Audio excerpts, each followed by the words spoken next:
ransomware really is the some person or bad actor is holding some of your files for a hostage.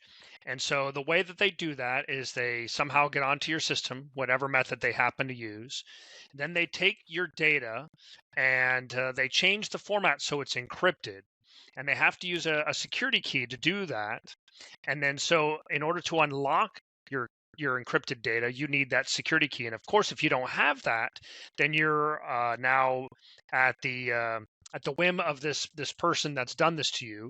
And often they are extorting you for something, generally money.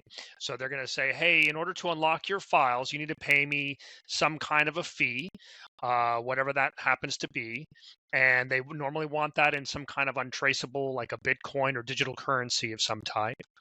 And then they'll send you an email or they'll leave you some kind of a message on the screen.